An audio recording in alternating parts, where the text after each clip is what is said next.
Hi, this is Shep Altshuler, publisher of Timesharing Today. Welcome to this broadcast of Timesharing Today Radio, featuring news and views of owners and industry professionals. Today we are being joined by Virginia resident Mike Dakes, who 30 years ago decided to become a timeshare owner and eventually converted to Wyndham Points. We appreciate Mike's joining us and sharing his experiences and perspectives. Hi, Mike. Welcome to the broadcast. Hi, Shep. I'm glad to be with you. Now, I know you've been a timeshare owner for some time, but tell our listeners, how long have you actually owned timeshares? I bought in the early 80s, so it's about 30 years now that I've had a timeshare.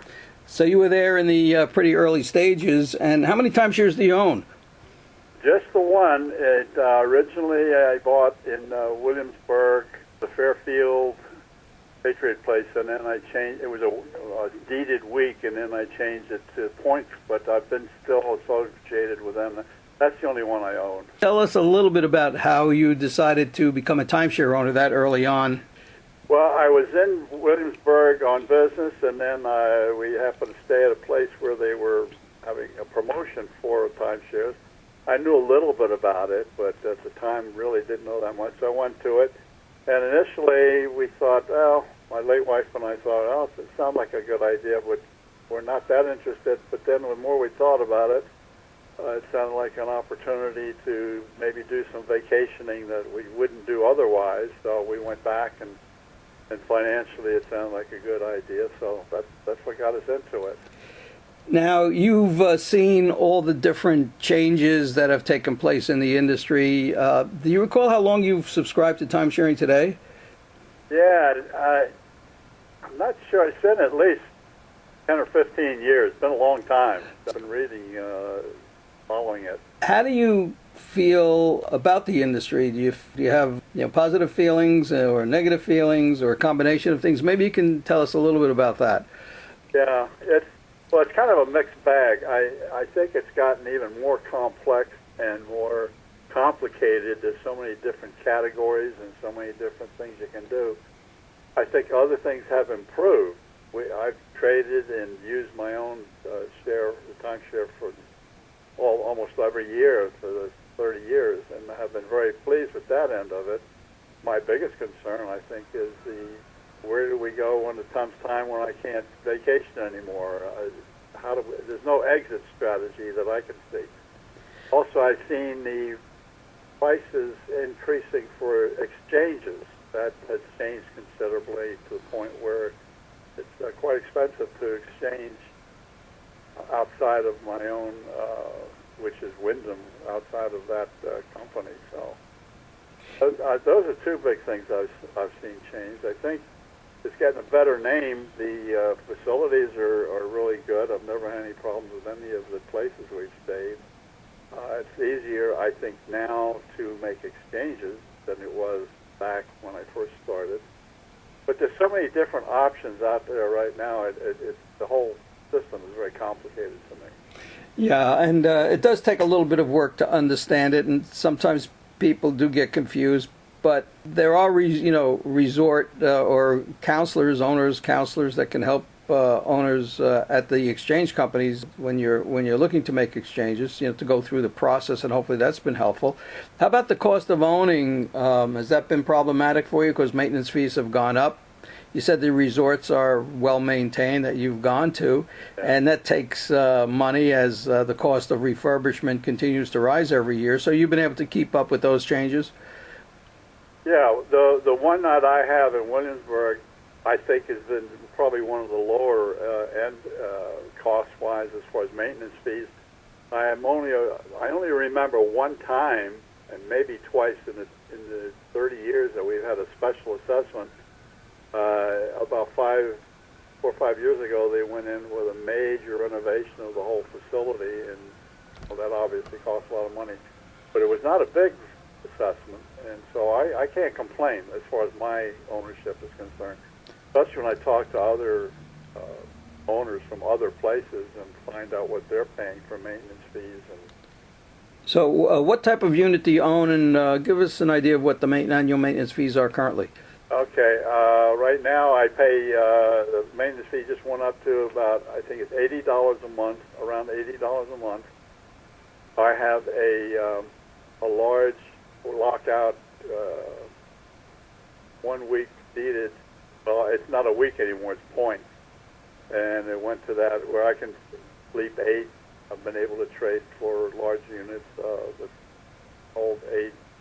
But the reason we changed to point system was we like to take some smaller, shorter vacations, like 4 or 5 days. And at the old system, you had to go for the full week, and it was locked into a specific week that we would use. And so this way, with points, I can take, like I go on a lot of short golf trips with 4 days. We take some buddies, we go golfing different places. And I still have a lot of points to go get another vacation someplace. But anyway, I think I answered your question as far as the main. Yeah. Well, so with the lockout, is that do you end up with 2 bedrooms, or do you have? It's got, with the whole thing, it's got 3 bedrooms, or you can get it with just the 2 bedrooms, or you can just get the suite.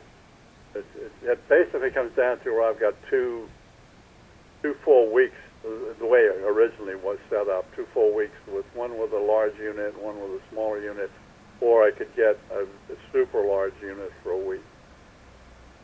And how do you travel now? Do you travel on your own? Do you travel with friends, family? How do you utilize those units? Well, I trade most of the time now, especially when I went for the points, although I do use my Williamsburg one for a few days each year, and then the rest of the points I trade.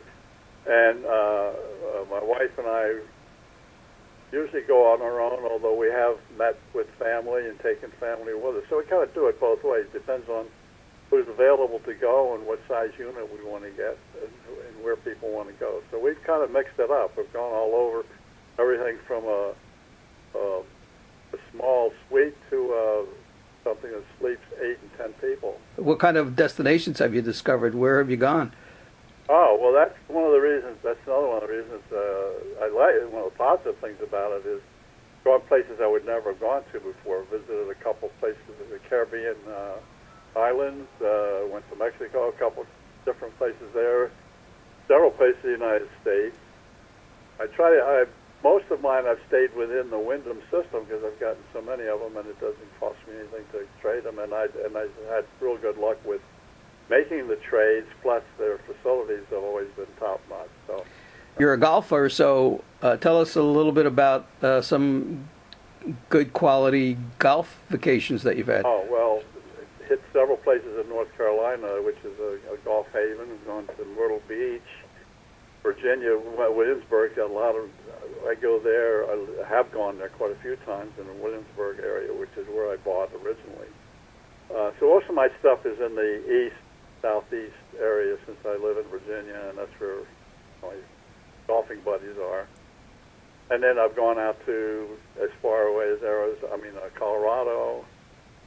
Played golf there, and Southern California. So just about every state's got places that are right on golf courses with the timeshare. So would you say that your vacation time is pretty much spent in a timeshare versus hotels or motels? I can't really say that anymore now, because since I retired, I travel. My wife and I travel a lot, and we do a lot of cruising and a lot of river cruises, and timeshare is in addition to all of that. So we kind of go equal amount of. I only own the one timeshare, so we do a lot more of the other stuff now. And you mentioned earlier that you are concerned about having an exit strategy. Have you made any effort to try and sell your timeshare, at all, or is it just something that you have in the back of your mind for the future? No, I have not done anything seriously. Look at it. I have read many articles in your publication about different options, different ideas, and I've thought about it, but we continue to use it. But I know at some point I'm going to want to get rid of it, and I'm not real clear how easy it's not going to be easy to do, from what I'm gathering. If I'm trying to make any money, that's one thing. This is not an investment as far as a piece of property that you can make money on. I know that. Right. Well, Timesharing Today, we do have a series of tips for people that are considering selling, and you want to try different approaches. Timesharing, classified ad, and Timesharing Today, or there are licensed resale brokers that are out there that advertise in Timesharing Today that work on a commission-only basis. There are some online advertising services in Timesharing Today, and one of the things we always tell owners is check with your resort. Speak to their owner services and find out what options they now have. Some resorts are beginning to take weeks properties back, so they're trying to make it easier for people that reach a point where they can either no longer afford or they're unable to travel. And then, of course, some have actually transferred ownership to friends and relatives, people that have gone on vacation with them, and they found it to be worthwhile to continue that. So there's different options, and just when you come time, you just need to explore them and see how it works. How much did you originally pay for your timeshare? It was right around $10,000. Around 10,000. Yeah. So when you prorate that over the 30 years, it turns out to be an incredible value. Even if you didn't get anything out of it, you still have to say, well, from a cost and benefit, enjoyment experience, it was certainly worthwhile doing that. Oh, I would certainly say that. I've had no real complaints as far as the use of it. It's made me go on vacations I probably would never have gone on before. And a lot of people aren't just focused on the property, the amenities, the units. They're also interested in the destinations. So if you have a combination of a great condominium unit to stay in plus a great destination, you can't beat that. Yeah, I agree. And we've stayed in some really, really nice places and have gone back to several because we enjoy them so much. Most of my thoughts are positive towards this whole thing, especially when you figure I've been doing it for 30 years now. Yeah, when you look back at flying anymore, I like I said, we do a lot of cruising and we do a lot of river cruising and travel other than doing the timeshare. So. Yeah, and that you do independently outside of the timeshare experience. They don't use a cruise exchanges or anything like that. You just go directly and book those cruises. I have not ever. I looked at it a little bit, but I didn't have the points to make that much difference. I can do just as well on my own with the cruises, and I keep the timeshare points for going for shorter stays. Offering things, yeah. So while we're at it, where have been some of your most interesting or favorite cruise destinations? Cruise destinations? Yeah. Oh, well, I've hit just about everything in the Caribbean, but we also did a Mediterranean cruise, and we've done a Scandinavian cruise. Did river cruises in China, a couple of them in Europe. Just got back, as a matter of fact, from one in Europe this past summer, which was outstanding, river cruise. So pretty much covered the whole area. One place that I look forward to trying yet is Australia and the South Pacific somewhere. That's one area I've not hit yet. Well, you put it on your to-do list. Yeah. Now, I noticed by your email address you have some Greek connection. Have you been to Greece? Oh, yeah. Yeah, that was part of our Mediterranean trip. And I lived in Greece for a couple of years, too, when I was in the military. So, yes, I've been there. Now, I've never been there on a timeshare type thing. I've always had visited family or something. If you were waking up today and it's now maybe 30 years ago, would you say that you would do this all over again? I think so. I have no real complaints with that. I think my really only concern is I got this thing and I'm getting older, and I read some negative stuff about the timeshare that is it time to get rid of it or not, and how do I get rid of it? I can't say that I've really taken any serious efforts to try to do it. A lot of the ideas sound good, but many of them have not been implemented yet, and it depends on the individual resort as to how they're handling it. I have not even contacted my resort. Right. Well, that's what you want to do, and that was my first step. I know that. Yeah. I have one question that I've been curious about is, when you have a timeshare and you have a kitchen in a timeshare and you're on vacation, do you use your kitchen facilities? Do you dine in as part of your travel experience? You know, save money.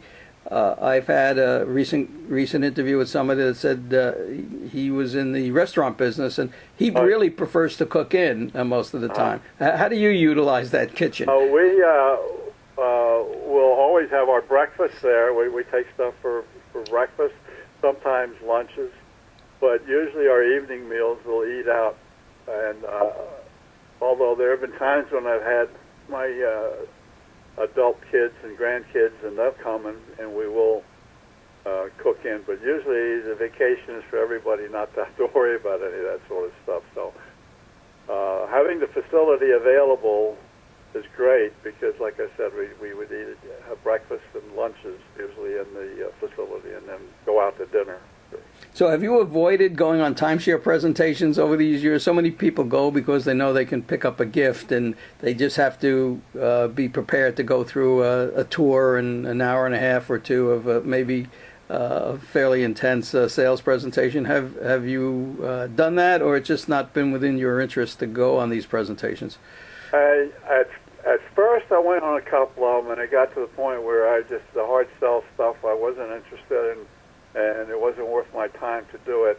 So I avoided it, and then it's funny you should ask that because just the last time we went to, we were in Daytona Beach, that's right, and they had a presentation that was going on, updating everything, what's going on. I said, what the heck, let's go see if they really have anything new. And it was a totally different approach. They actually gave us some good information. And we talked a little bit about the exit strategy that I was concerned about, and they did some figuring financially, and the one plan that they were offering was not anything I was interested in. But it was not a hard sell type thing, so I don't have any intention of going to many of them because they say, well, come and get a free gift and so forth. And I say, well, this is a sales pitch. They say, oh, no, it's not a sales pitch. But they're not going to give me a $100 gift certificate for just going to have breakfast and have a little chat with them. They're trying to sell me something. I know that. And so I try to avoid. I basically avoid most of them. Yeah, and a lot of people take those offers up, and then they realize it's a sales presentation, but they subject themselves to it, and they feel that's part of what their vacation experience is all about. Do you have any tips that you might want to give those who might be considering purchasing a timeshare? Well, the only thing I would say, if they're really interested in purchasing, I would say is buy from an owner, not from a developer that you get such good deals. At least the ones I see in your magazine that are advertised, there's some really good deals. Looks like to me anyway, and that's the way I would recommend they go. And to be aware that it's not an investment like you're investing in a house or a piece of property that you're looking to try and make some money on. It's strictly to give you an opportunity to have some good vacations. And I'll check things like maintenance fee for sure, because what the history is of the resort, because some of them have really gone out of sight, I think. It's still an investment because it's a long-term commitment, especially on deeded weeks with maintenance fees. But you should try to research the property, get to know the property, and there's nothing wrong with renting at a property a few times and go there before you buy and see if you can really get to understand all the elements of it. You want to try and see the operating budgets. You want to try and read the governing documents and make an informed decision. So it's almost like test driving a car. Yeah. You really want to get a little familiar with how she handles on the road. So anyway, I appreciate it, Mike, and I want to thank you for taking the time to join us today. Okay, well, I've enjoyed it too, and thanks for the information from you, and I look forward to the next issue. And this concludes this broadcast of Timesharing Today Radio. Whether you're an owner or an industry professional, your opinions, suggestions, and experiences are all very important to us. So if you'd like to participate in a future broadcast Or if you'd like to suggest a topic for Timesharing Today Radio, please send an email to staff@tstoday.com. So until next time, happy timeshare.